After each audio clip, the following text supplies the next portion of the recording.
Amen, amen. God. Lord. Amen, amen. May mic dito po. Salamat sa Panginoon sa mga pastors na ito. Looking at them po mga kapatid ay bless ako, ang puso ko. Just a little bit of background. For many years, ang halos ang ka-fellowship namin ay taga Luzon lang. Mr. Abe, right? Tapos tayo lang sa camp meeting. Hirap makapasok sa Mindanao, hirap yung mga open doors, hirap ang contacts and all of that.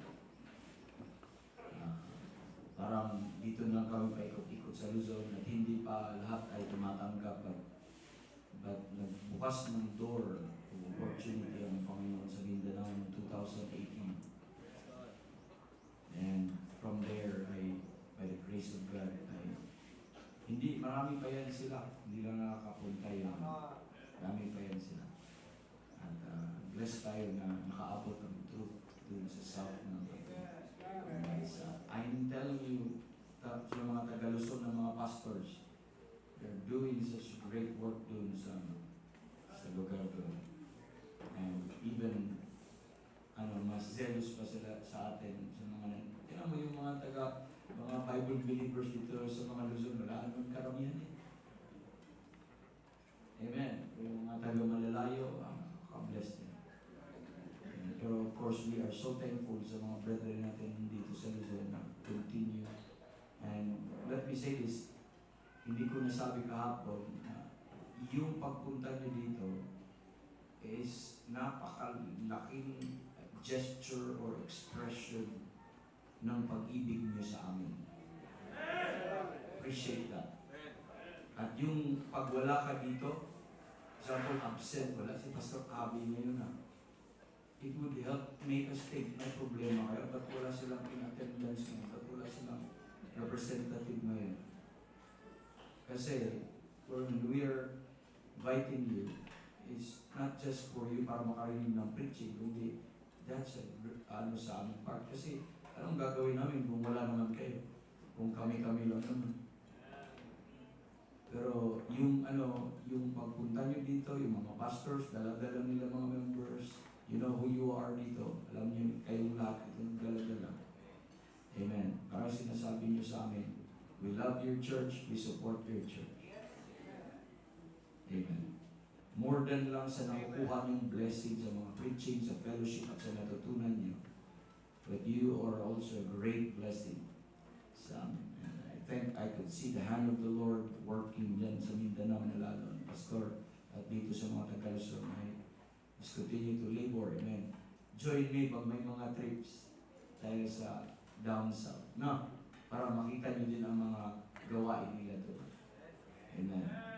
Okay? That's why ino-open natin many times for since 2018, pabalik-balik doon sa Mindanao kahit yung pandemic.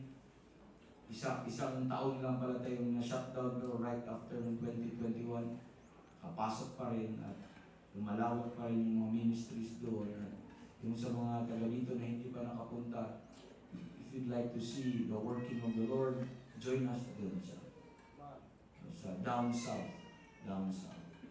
Amen. Sa Visayas, medyo matigas pa rin but we have representative from Visayas. And tayong work na dyan sa Negros, Iloilo, Cebu, and ano po mga kapatid dyan sa, lalo na sa Republic of Bohol.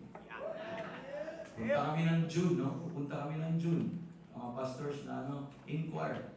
Mag-inquire kayo. Gusto ko sumama, gusto ko makita. Yung mga church dito, hindi naman evangelist ang pastor nyo. But pang minsan-minsan, sige pastor, sama ka para ma-encourage din sila.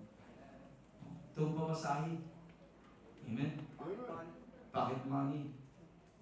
Amen. So, ako ang nagpaparinig for them. Don't worry. Amen. Let's call our speaker this morning, and he's a blessing to us. He's a good friend, and church nila is very dear to us also. And we praise the Lord. Now we have Comrade Jen sa may Benguet. Hindi sa Benguet, kundi Benguet pa ba ang Baguio City? Part ng Benguet province. And glory to God. Let's ask Pastor Chenga to preach to us this morning. And I believe it will be a blessing to you, to all of us this morning. Preach, preach, man. Hoy!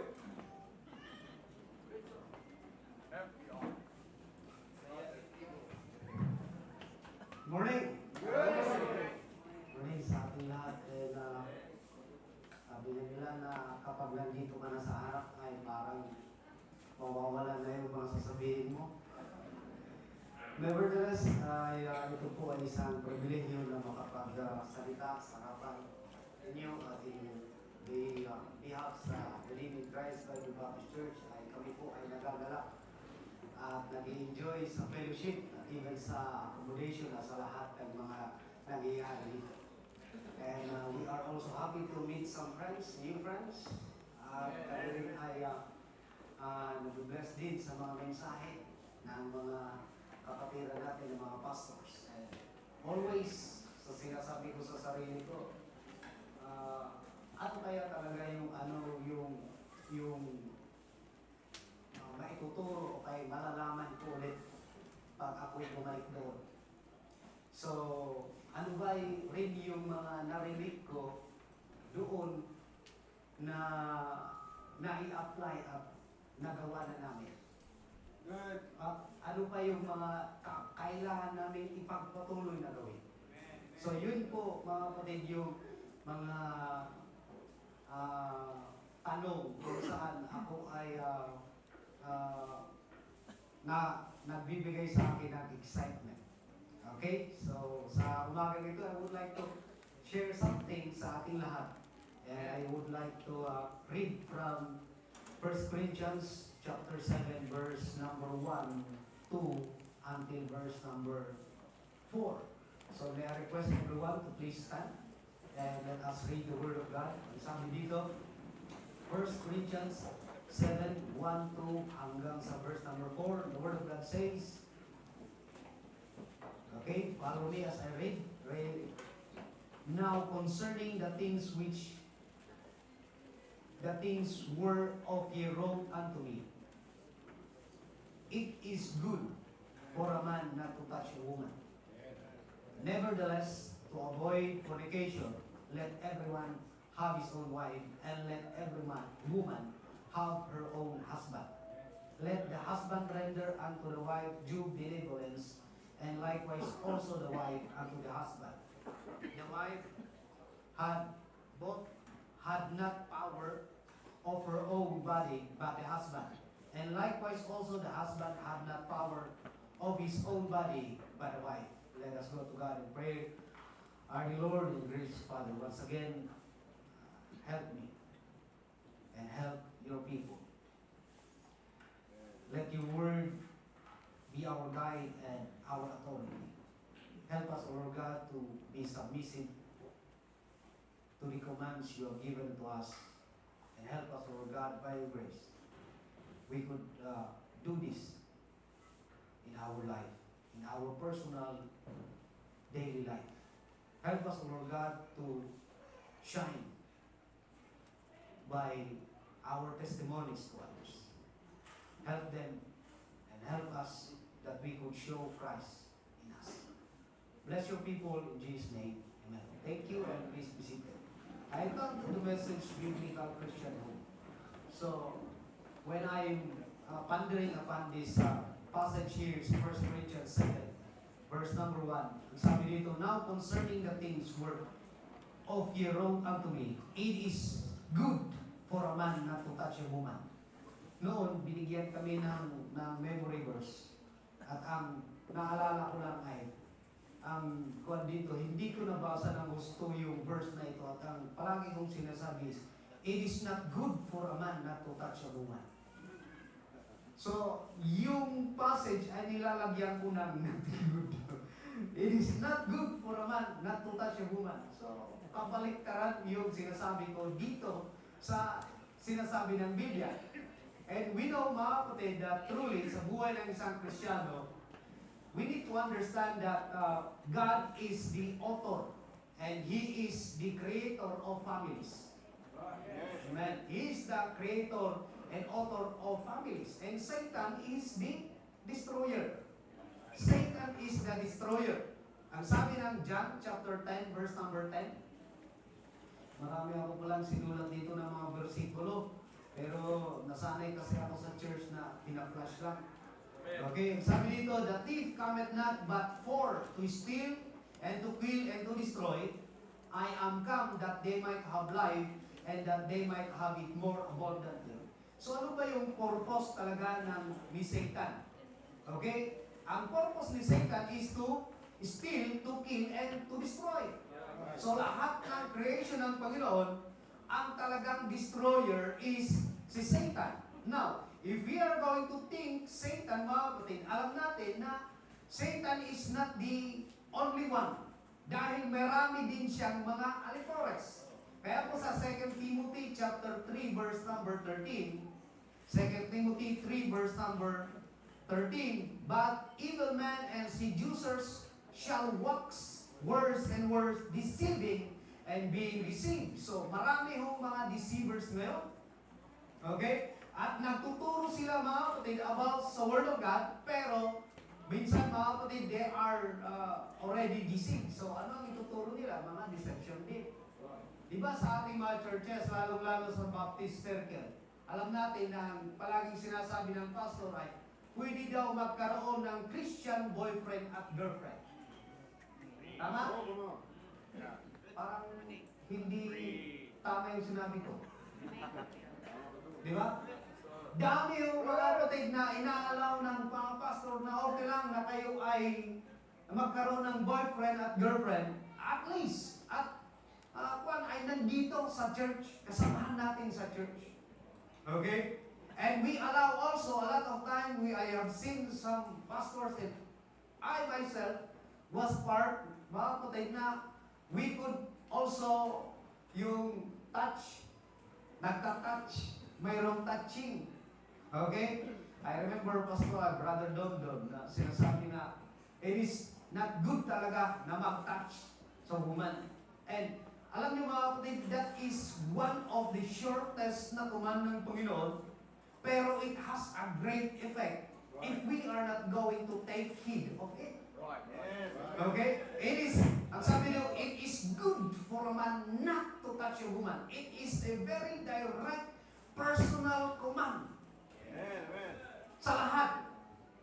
Tama ba? Hindi sa mga young people lang. But even sa mga adult, it is good, ang sabi, for a man not to touch a woman. Pero ang iba is they are getting to some serious, mga kapatid, na yung ibig sabihin ng touching yan ay kapag sila ay natulog dalawa na magkatabi. Yun ang interpretation, pero alam niyo mga kapatid, what is touch? Touch is touch. Paano mo nga itatouch yung isang tao? Di ba itouch mo? Sabi ni Juan, na-touch yung feeling, na-touch yung, basta na-touch mo.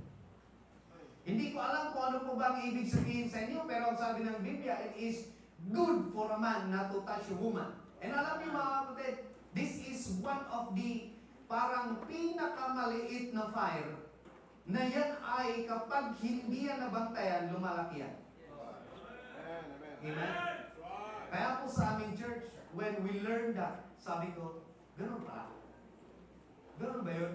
So kapag kami ay yung nagwe-welcome, sabi ko palagi yung sinasabi, man to man, lady to ladies. Hindi kami and then go around and then yung mga babae, yung mga lalaki, hindi. I do experience that mga kapatid na noon ay sa Bible school pa, kapag may maganda doon, doon tayo. Para baka kahit pa sa paano naman ang harap tayo ng mistisa. Kasi sayang. Ganun yung nasa isip namin doon, Bible student ha. Okay? Lumala pa mga kapatid. Kasi pwede ka nang makipag-upo sa kanila at talagang igitin mo ng konti. Para maamoy mo yung bango niya. Grabe naman yun. Pero mga kapatid, those are yun yung sinasabi ko na kapag hindi natin ito i-take na serious mga kapatid, you will find out na it will just be normal sa'yo na gagawin yan. Okay? Pero ang sabi ng Biblia, it is good. Yes. Amen. Di ba lahat ng ginagawa ng Panginoon is good? When He created everything, it is good. That is why He also said in His word, it is good for a man Amen. not to touch a woman. Amen. Okay? Alam niyo mga kapatid, Satan, when he introduces mga kapatid, Christian boyfriend and girlfriend, at kung ano pang mga kanyang ini-introduce, he has no purpose but to destroy, to kill, and to steal. Ang daming sinasabi natin na resulta if we are not going to take heed about sa command ng Panginoon.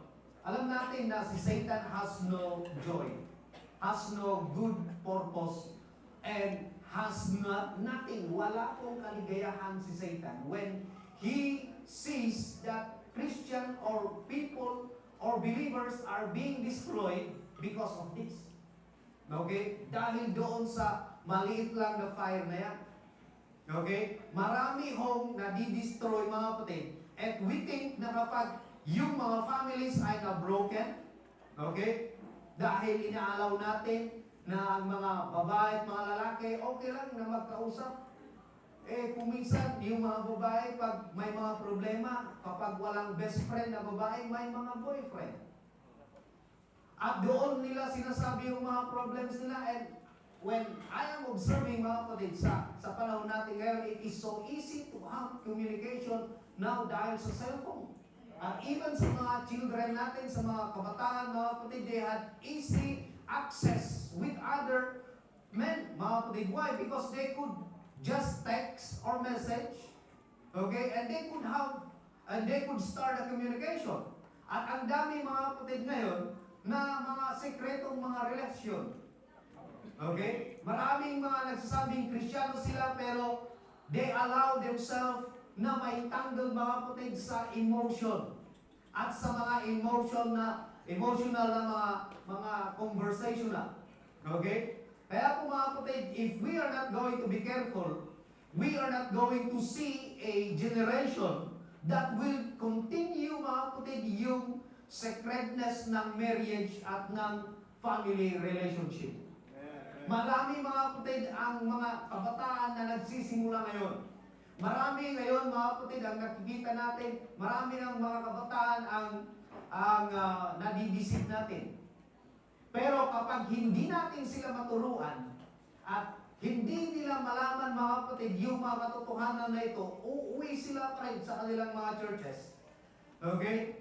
At sila din ay magkakaroon ng pagkakataon mga kapatid na magkaroon ng interest sa kabilang pasarya. Okay? Sa opposite sex. Okay? At yung mga men natin, young men natin mga kapatid ngayon, alam natin na if we have no idea on paano na ngayon ako magkakaroon ng asawa, paano na ako magkakaroon ngayon ng partner in life. So, we have our pastors to teach us how to do it right. Yes, amen, amen. We know mga kapatid, ang sabi ko kanina, God is the author. Therefore, God, mga kapatid, has His own way on how we are going to have a godly marriage. Amen, amen. Wala ho talaga sa Biblia, ang sinasabi natin, wala ho talaga sa Biblia ang boyfriend at girlfriend. Ano meron? Marriage. Amen, amen. When we start mga kapatid to listen mga kapatid sa katuruan dito, it has also come to my mind, pwede ba talagang mag-asawa ang isang tao na walang touching? Sabi ko, pwede ba talaga yun? Imposible yan. So sa isip ko talaga imposible, kaya po pag ako'y nakikinig sa mga conversation namin, so it has given me mga kapatid interest. Kaya nagtanong ako at nakinig din ako sa mga sinasabi ng mga pastor. Sabi ko, Pastor Mel, Evangelist, anong gagawin kung sila ay mag-aasawa? So how, and ano yung steps para sila ay magkaroon ng partner in life? So tinuruan kami. Okay? Sinabi nila sa amin kung paano. That is the use mga kapatid ng mga heads ng family. At mga pastors. At nung itinuro sa amin yan, mga kapatid, sabi ko, ay, ganun pala. So, yung first step ay kailangan na ang isang tao, isang lalaki, must be ready. Ready to what? To marry. Hindi magkaroon ng boyfriend at girlfriend. Yes. Kailangan siyang mag-isip at talagang kailangan niyang malaman na he must be ready. Okay? Kapag siya'y magpaalam, sasabihin niya, ready na akong magsawa. Hindi ready na magkaroon ng boyfriend o kaya girlfriend. Amen. Amen. Okay? So, when that time comes, mga kapatid, na may mga young men din kami at mga young ladies. So, it is done at posibleng pa lang mangyari. I have already 2 men na nag-asawa at yung church na ito at may mga brethren tayo na witness. Amen. Okay? Na posibleng mag-asawa ang isang babae at isang lalaki without touch. Amen. Amen? Without touching. Ang first touch ay doon sa ceremony na. Amen. Praise the Lord. When that wedding has gone, mga kapatid, at nangyari yun sa church, madami ang nagtaka at nagsasabi, pwede pa yun? Posible ha? Hindi sila pwede mag-touch. Eh, paano yung pagbibigay ng singsing? Eh, pwede naman eh. Ihulog mo. Hindi niya wala. Hindi nyo, kailangan na yung kasunod eh. Ang dami actually na mga tanong sa amin. At hindi sila talaga naniniwala. Nevertheless, maniwala man sila o hindi, pero nangyari. At alam niyo mga kapatid, pwede rin mangyari sa inyo yan, young men, young ladies. Yes. Amen. Amen. Ano ba yung natututunan natin sa church, sa mga camps, kung hindi rin natin i-apply? Amen. Okay? Ano ba yung mababago sa atin? Okay? Ano ba yung dapat na mabago sa atin? As I've told you mga kapatid, ang Panginoon, siya ang author ng family. Kaya from the start mga kapatid, nagbigay na siya ng kautusan, it is good for a man not to touch a woman. Amen. Bakit? Verse number 2, nevertheless, to avoid fornication. Amen? Hindi maganda na ang mga babae meron ng 5 boyfriend bago mag-asawa. Mga men na nagkaroon na ng 10 ex saka magkaroon ng wife. Daming mga ganyan. Kaya po kung minsan mga kapatid, sinasabi ko, we come from some of those people na nag-claim na they are Christians ay hindi naman talaga nakikita at hindi na manifest yung ganitong prinsipyo sa kanila. At anong nangyari sa kanilang mga married life? Hindi rin nagiging masaya. If we would like truly, mga kapatid, na magkaroon ng magandang family, we have the Word of God as our basis. Amen. But sa mga may asawa na, okay, may command din ang Panginoon sa atin, di ba? To love. Ang dami actually mga command yan sa Word of God. Okay? Pero sa mga young people, sa mga young men, young ladies, you would like to have a biblical Christian home, start it right. Amen. Huwag ninyong i-violate yung simple na command ng Panginoon. Ano ba yung dapat na gagawin ng isang young man? Alam ko na, alam na natin ito. 1 Corinthians 7, verse number 32 until verse number 35. But I would have you without carefulness. He that is unmarried, careth for the things that belongs to the Lord, how he may please the Lord. How he may please the Lord. Alam niyo mga kapatid, ang focus ng mga young men at mga young ladies is how they please the Lord. Amen. When you wear that clothing, what do you think? What are you thinking? Kapag yung mga babae nagbibihis na, ano ba ang nasa isip nila? To please the Lord or to please a man? Tama? Sa mga young man, bakit nyo inaayos yung panyo? To please a woman or to be attracted? We have to think, mga putin, bakit natin ginagawa yan? It is for the glory of God. That we please God. Amen? Kaya po mga putin, kapag meron tayong ginagawa, na please ba talaga ang Panginoon? Kung minsan mga putin ay nakikipag-away ka pa siguro sa iyong mama. Ma, wala akong lipstick, wala akong ganito, wala akong ganito. Ba't wala akong bibigay? Kahit ang mahal-mahal, basta importante, bilhin para sa'yo. At mapagbigyan ka lang. Ma, yung gandang dress na yun, pero ang dress 10,000, pero sasabihin mo, ma, kailangan ko yun. Bakit? Para lang ang matalbugan mo yung mga babae, nakasamahan mo na, you look better than them. O kaya, makita ka ng crush mo at sasabihin, you are so beautiful. Or, you would like, mga kapatid, na kapag ikaw ay lalabas sa inyong bahay, that Christ image will be portrayed by how you look. Amen. Amen. That should be. Amen. Amen? Yun dapat, mga kapatid, how we please the Lord. Ang napiplease kapag tayo ay lumalakad, nagbibihis at gumagawa, mga kapatid, o ginagawa natin sa ating sarili ang Panginoon, it is not, mga kapatid, it is not yung ibang tao. Why? Because when you please the Lord, people also will be pleased. Kasi resulta lang yan, mga kapatid, eh. Kapag nakita ka at alam mo na you are right with God, ang mga taong titingin sa'yo, makikita rin nila ang Panginoon. Amen. Amen. Kaya po mga kapatid, let us understand, sa buhay ng isang Kristiyano, okay, sa mga ladies, na mga single, you do everything to please your God.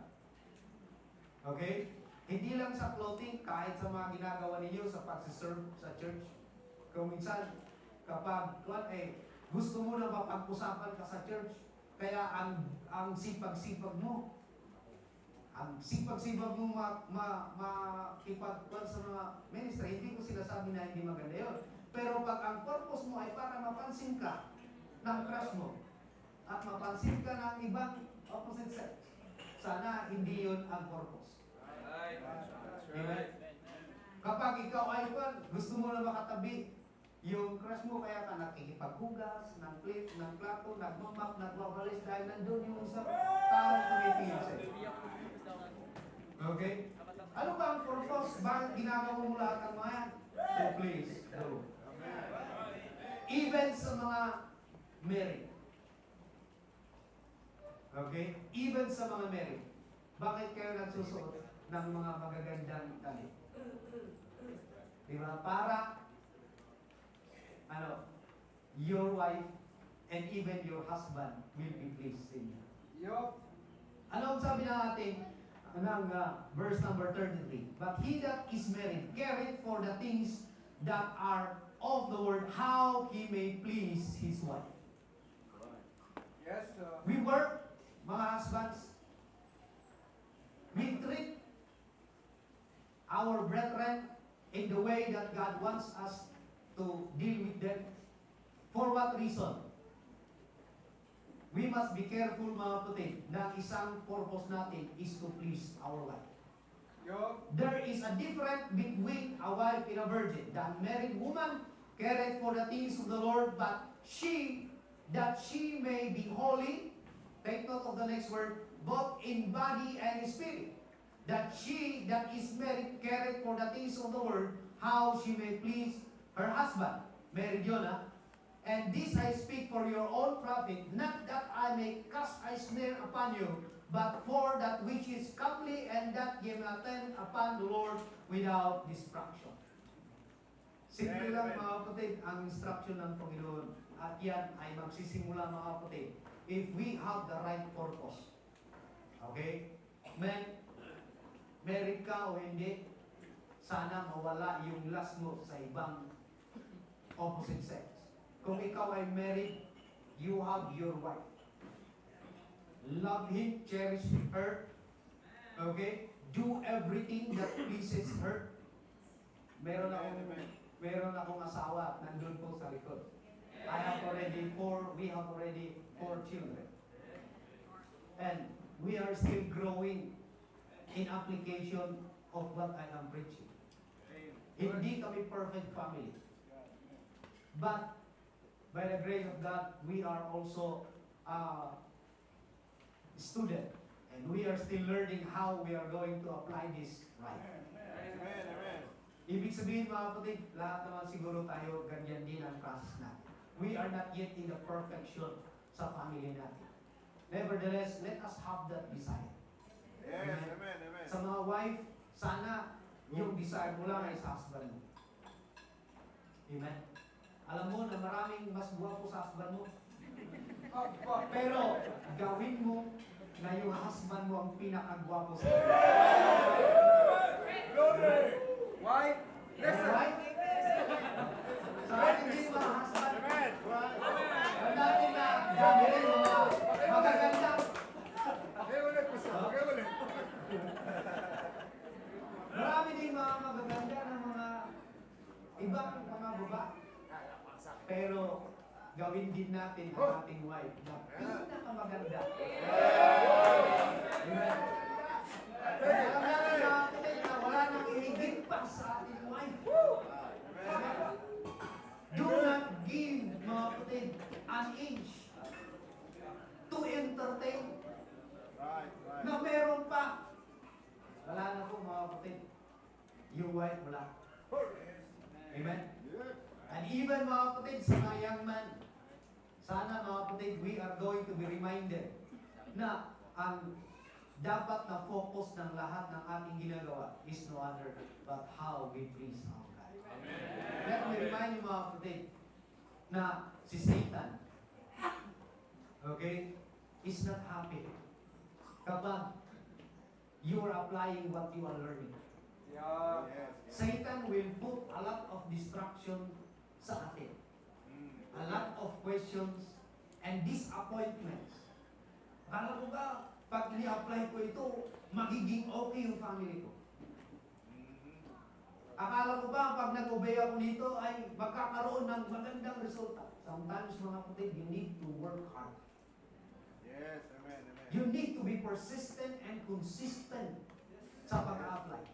Amen. Amen. Why? Because Satan is not happy. And he is going to destroy your mind. Kapag kayo nag-away ng misis mo, sabi nila, hindi naman normal yun eh. Kasi ang away is because of pride.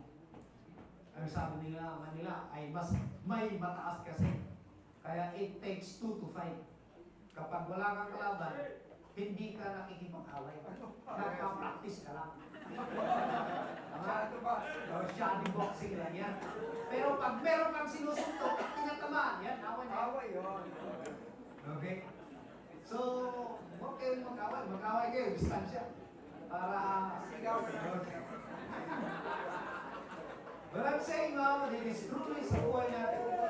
It takes, mga kapatid, dedication in application. Amen. Amen. Hindi yan mangyayari overnight. Yun. Yes. Hindi yan Amen. mangyayari pag umuwi ka at, oh, ganito nga, wife, I love you, ganyan ka. Pero pag sabi niyo, I love you ba dyan? Wala nga tayong bigas. Ano gawin? What I'm saying, mga kapatid, is talagang kailangan ng dedikasyon yan. Application yan. Hindi yan mangyayari, mga kapatid, basta-basta. Why? Because we need to consider that there is a devil who is there always. Yes. Yes. Amen. Amen? True. But it must be, mga kapatid, sa mga young man, at hindi pa married, it is very maganda talaga sa inyo ito ng panimula. Panimula talaga sa inyo ito, mga kapatid. If you're going to take heed of how you're going to apply this, okay?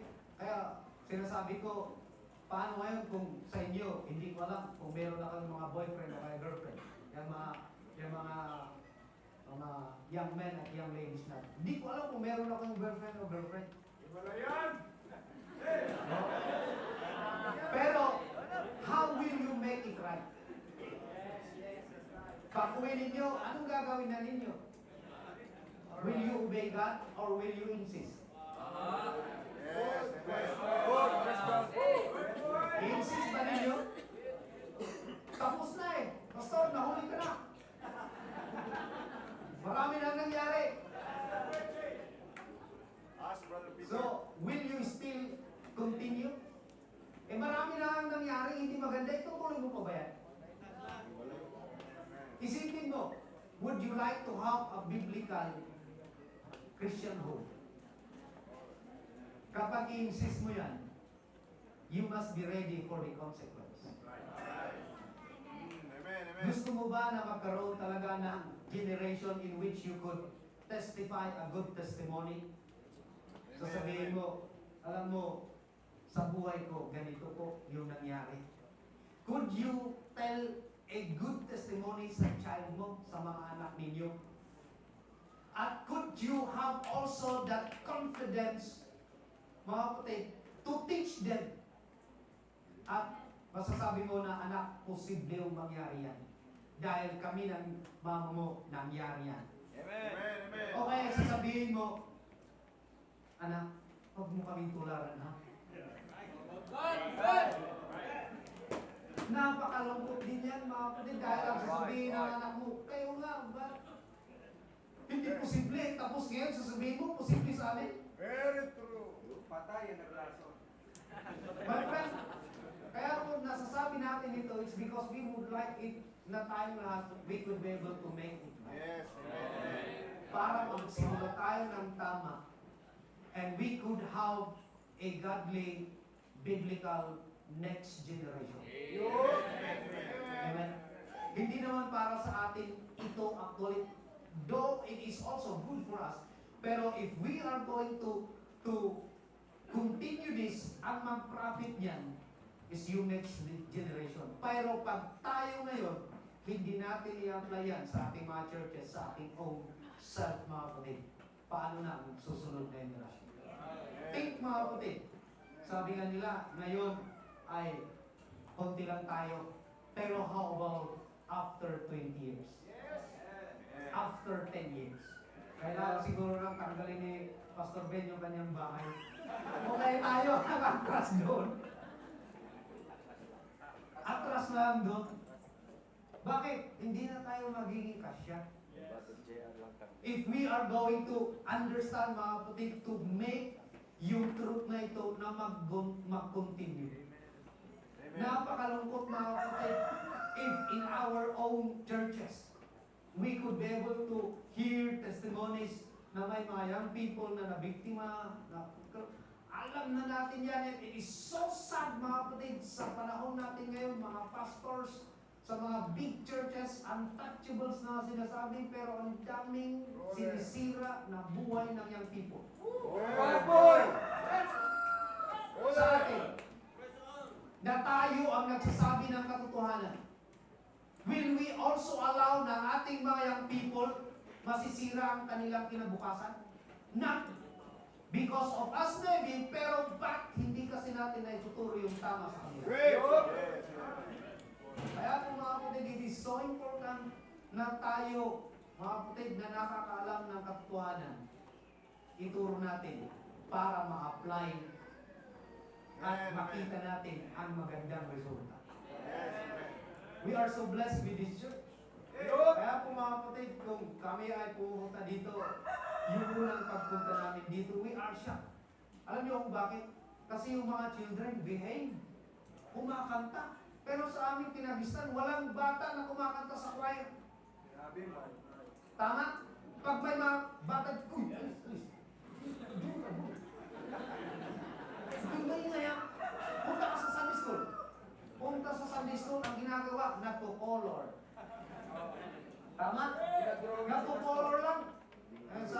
isang kaibigan ko, wala na silang tinuturo sa mga bata. Ang kanilang teacher nandun, nagsiselfon mga bata.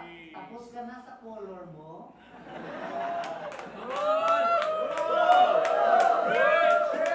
Wala talaga na tuturong doktrina. Alam mo mga kapatid, we need to understand yung mga anak natin, mga bata, they are a plain white paper. Right. Tayo That's ang right. magsusulat kung anong mailagay doon. Yes. Kung ang ilalagay mo ay mga Bible stories lang, mga design na square at mga box, yun lang ang ituturo mo. Paano yan paglaki nila? Yun lang maalala nila. Napuno mo na sila ng mga ganong klase, pero hindi pa nila naintindihan ang doktrina. Ano dapat na ituro? Doctrinal things. Yes. Amen. Amen. Mga standards, mga principles ng Word of God. Amen. Amen. Kaya po sa atin, di ba, walang mga Sunday school. Sa mga kids, meron siguro, pero sana ang mga teachers natin, alam kung anong itinuturo. Yeah. Jesus died for you. Yes. At yung mga teachers na yan, age-bound. Bakit? Kahit paulit-ulit yan, dahil yan ang magkakatak sa kanilang isipan. Amen? Kapag nalaman nila yan, paglaki nila, yan ang kanilang dala-dala. Hindi yung box, hindi yung red, white, green. Hindi yun ang kanilang dala-dala. My friend, when nandito kami, sabi ko sa church, sabi nila sa akin, Pastor, grabe yung pagkanta ng mga bata. Ang titinis ng mga boses pero nakaka-bless. Tapos, pag nakita namin yung kanta yung si Mano at saka si anak ni Brother Peter, ang lakas ng kanta nila dito. Sabi ko, grabe. Pero we are so blessed, mga kapatid. What I'm saying, mga kapatid, is we already see some part, mga kapatid, na pag tayo nag-apply ng salita ng Panginoon, posible at may result yan. Amen. Amen. My friend, do not underestimate the Word of God.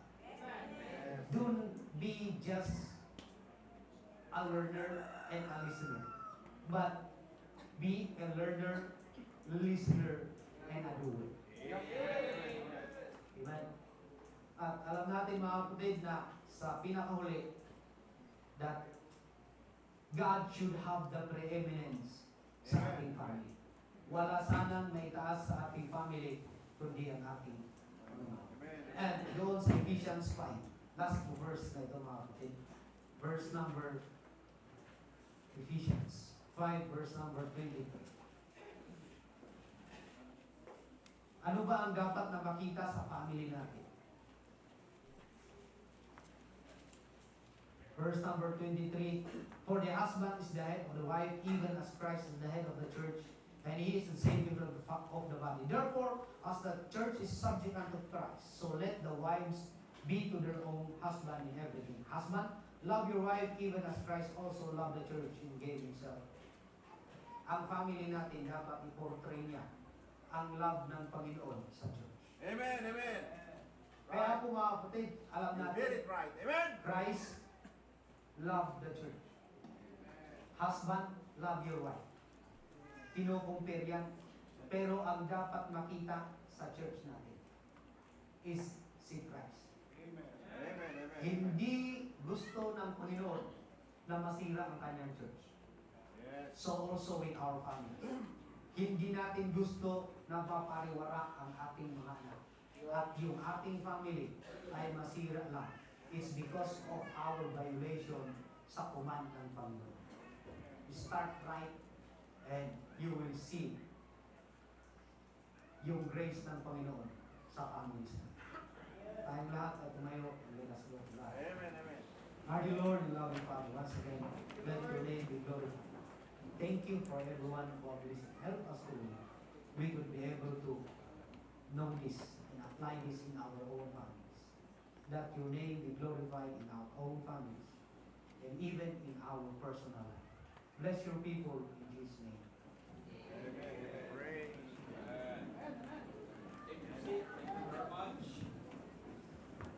Amen. Are you blessed?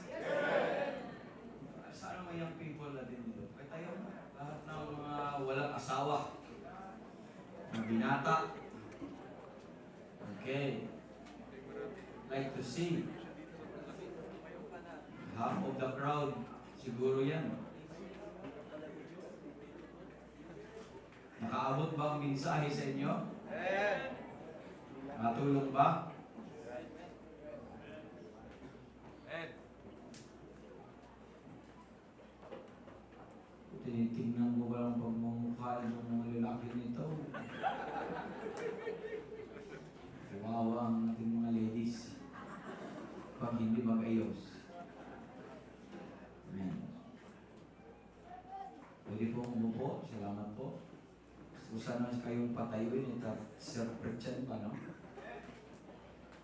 And Pastor Chenga,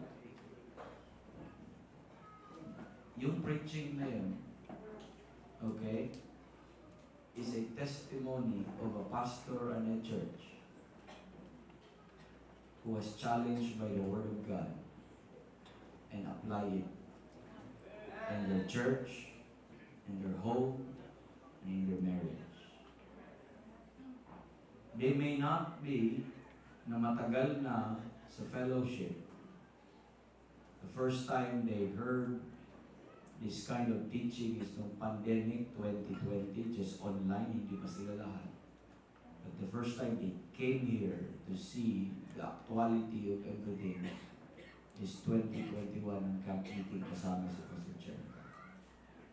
And from that time, starting that, sunod-sunod na yung opportunity na pabalik-balik kami dun sa para just to impart the word. Question after question after question, what if after what if after what if, dealing with that. And noong 2023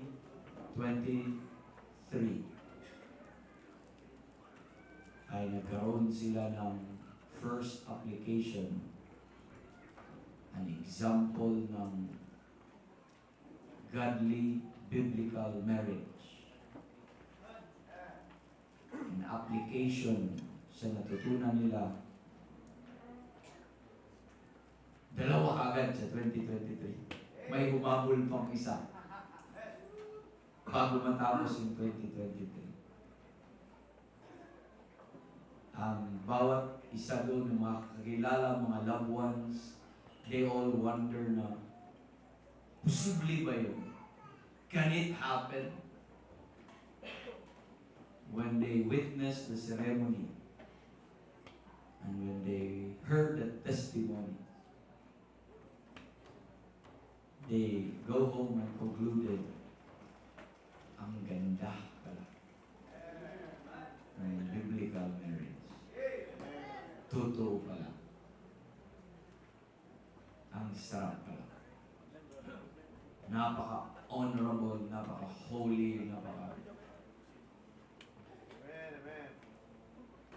Hello. Do you want your marriage or your relationship, courtship, or testimony will be a reproach, a testimony of reproach later on sa buhay, or an example? Blessed po ko. Challenge to sa mga pastors and churches dito. I'm your friend. You know that. Ilang taon na tayo magkasama? Question. Na-apply na ba natin? Meron na ba among our young men, young ladies, our young people na nag-apply sa church natin ng biblical courtship, marriage, or even sa ating houses ng duty ng wife, nagsistruggle pa rin tayo. Or duty ng husband, or role ng family, or ng ordinance of headship, nagsistruggle pa tayo. Mas lalo hindi natin ma-apply. Hindi pa rin sold out ang mga members natin. Amen. Let me quote yung sinasabi po ng preacher natin, and I'm blessed. Sabi ni Pastor Chenga,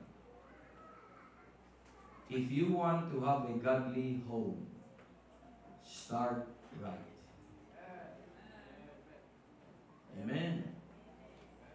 Start right. Kasi yung naranasan natin, we always hear this from our pastor. Lahat ng question nyo ay consequence yan. Consequences lang yan. Ng mga mali umpisa. May magagawa pa ba tayo sa family natin, sa parents natin, sa marriage natin? Hindi mo naman pwedeng ibalik. Pero ang may magagawa pa ikaw na nakakarinig ngayon. Responsible ang mga young people ngayon nakakarinig sa truth. God has given you the opportunity now, amen, to do it right. Amen. Amen. You may not be blessed of a Christian home, or if you have a Christian home, grow up in a Christian home, you may not be blessed na they're instructed according to the scripture. They may be ignorant about that. At nag-suffer kayo ng consequences, yun na ang nakikita mo sa family mo. But, hindi natapos doon.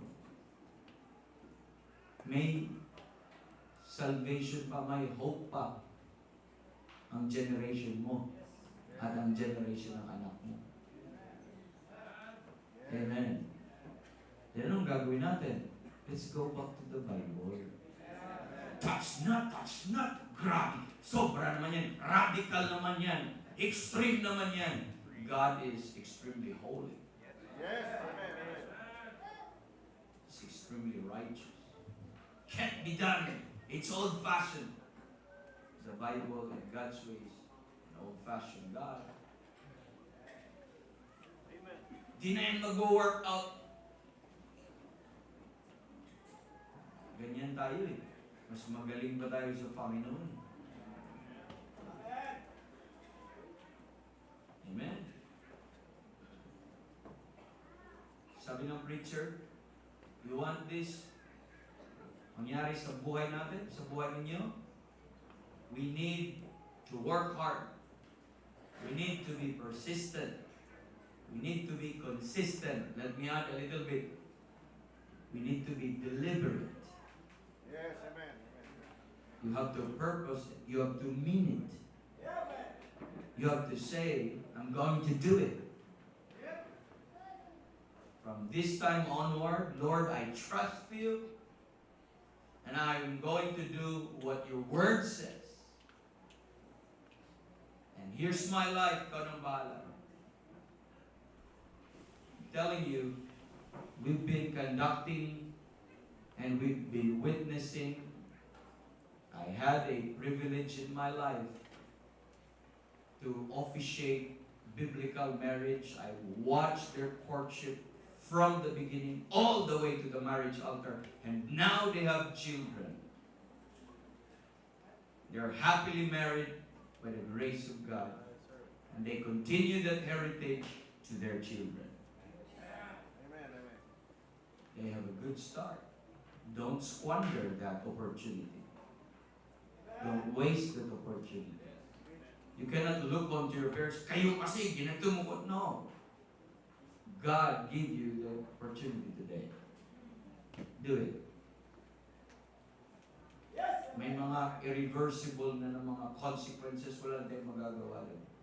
But young people, there's a lot of things that you can do now for God and for yourself. And purpose it. Be deliberate. Amen. In applying itong mga biblical principles nito. Hello. Baka nagtataka ang iba sa inyo first time nyo mag-attend ng camp ng pwede pala, walang boyfriend and girlfriend, pwede pala, ang relationship, walang touching. Pwede po. Pwede po.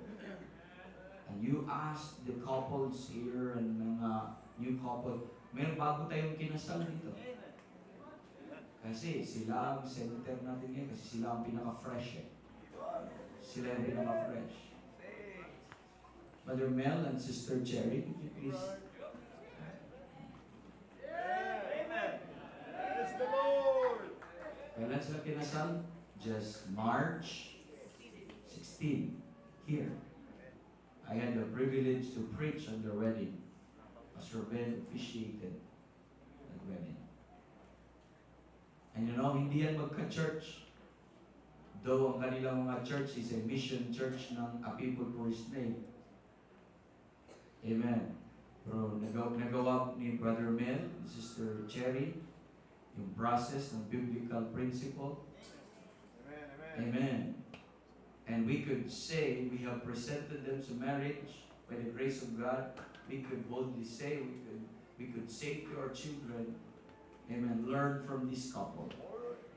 They have been an example. They have showed a good testimony. They have followed the Bible. Simply, but how can they get to know each other? How could they love each other? Simply po. Just trust the Lord. Amen. Totoo ang Bible. Hindi ka mali. Pero may tanong, ilan ang gusto mong anak? 12 plus. Okay, thank you pala. Ako pa na, bubulahan lang tayo dito eh. Amen. As the Lord opened the womb, right? Amen. Brother Dan?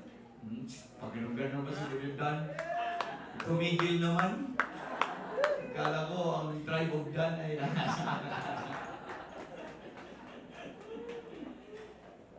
Amen.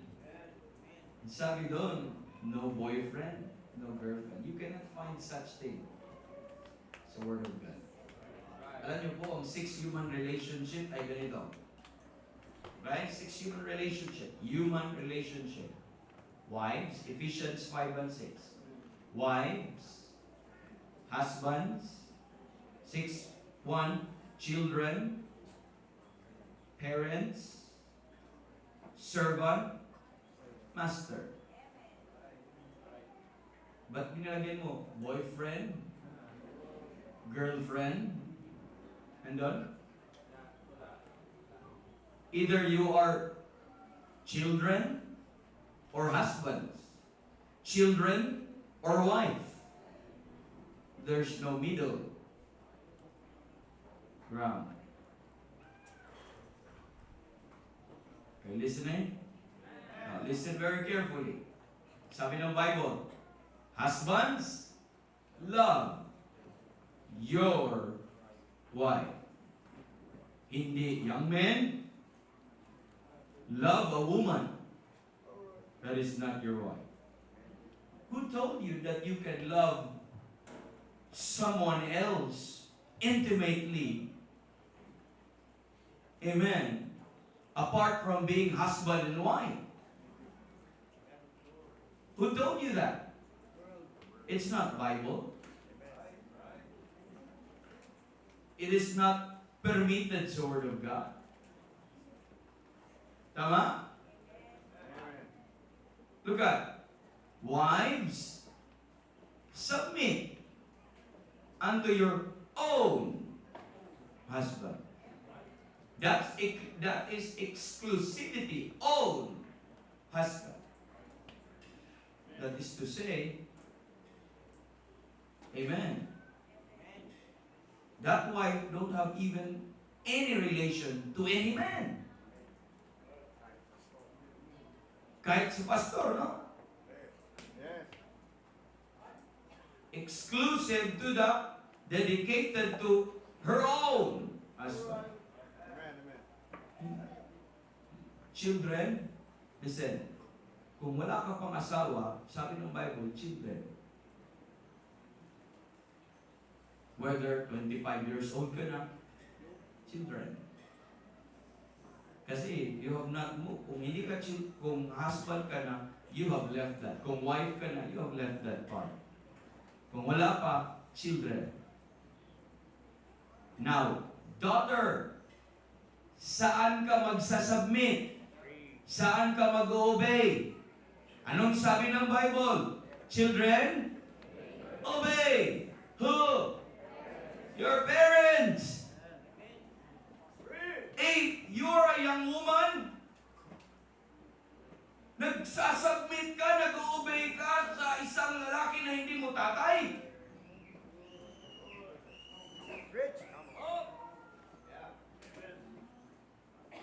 Sinabihan ka pa ng isang lalaki, huwag mong gawin yan, matulog ka na. Sama ka sa akin. You gave them that authority? Pastor naman daw.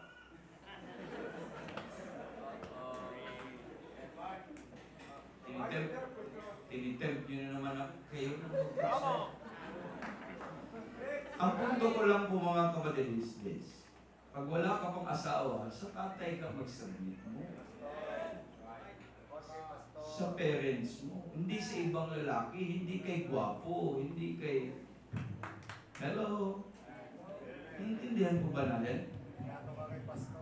Kaya wala yung boyfriend, girlfriend, wala po sa Bible yun. Now, we're not saying po mga kapatid, kasi, nako, evil na yung gumaganyan. Kaya tayo na-engage sa ganun dahil hindi tayo naturuan. We live in ignorance. But salamat tayo sa ganitong meeting na may ganyan. Ang response natin, Lord, I am caught up in this. What will I do? Help me, Lord. Hindi ka kalabanin ng Bible. But our heart will say, Lord, nandito ako sa situation, hindi ko man alam, akala ko okay lang, at ganito, ganyan. God is merciful. But ang gusto lang ng Panginoon, now you hear it, be deliberate sa pag-apply ng salita. It's sinabi ng Bible na it is good for a man not to touch a woman. Anong kabaliktaran when you touch? If it's good not to touch, then ano yung isa? Bad. Bad. Amen. Sabi na, grabe naman, stricto naman yun. Sobra namang legalism yan. Yung Bible nagsabi niyan eh. You want to enjoy touching? You want to enjoy, ano po? Yung all of those privileges na gagawin mo sa isang babae? I have her to be your wife. That's the only option. To avoid all those sins and immorality and fornication, let every man have his own wife, amen, and every woman her own husband.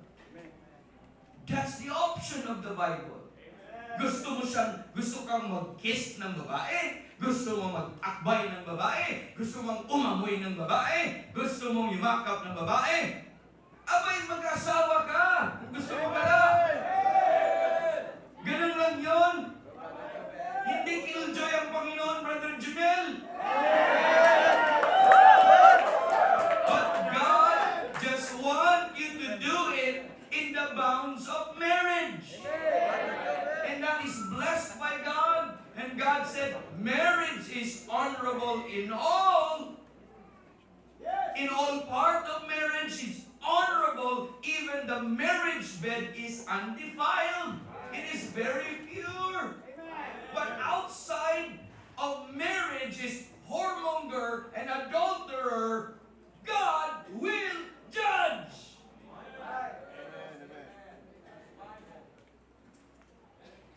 Bible. Parang Josiah.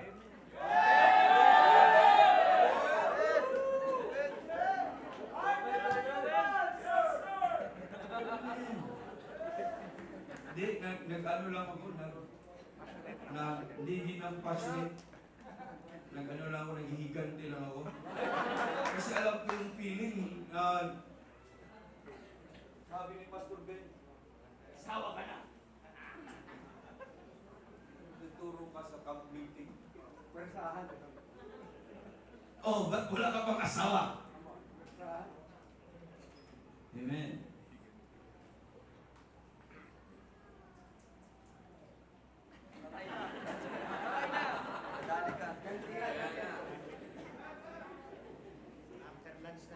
Brother Mike, last night after the preaching, there are young men who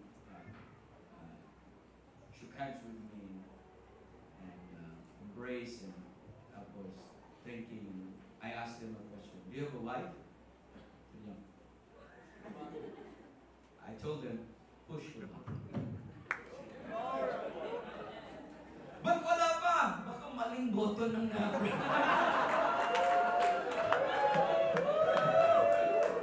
Baka ibang boto ng pinisil mo ha. Bilis ka. Amen. Amen. Young people, we love you. We want you to have a fulfilled marriage, family, and home. We want you to enjoy the things that God wants you to enjoy. Amen. Don't let the devil spoil that, and don't let the devil rob away of that opportunity for you to live your life to the fullest. That's why you're here. And that's why you're in camp meeting and you're going to hear preachings like this. Amen. Yung 1 Corinthians 7, si Paul ang nagsabi, this is not to snare you, but to spare. Amen. We'd like you to spare from the grief of the world. Yup. We would like you to be spared from the troubles of the world. We would like you to be spared from the miseries of this world. You do not have to experience them. Amen. Go back to the book. One preacher said, if you do not go back to the Bible, you will go to the jungle. You listening? What's in the jungle? Anarchy. No control. Chaos. And you live like monkeys and animals and brute beasts. Back to the book. Amen. It's still significant. It's still applicable. It's still real. Amen. It's still true. Amen. I'd like to say that. God can use you mightily. You know, young men, pag hindi ka maingat, and you have the desire to serve God right now, you might be disqualified if you are not careful. Absolutely. Right. Amen. Absolutely. That Satan will rob you of that desire of yours to serve the Lord because you have messed up your life. Yep. Amen. Pastors, let's reinforce this kind of preaching in our Yup.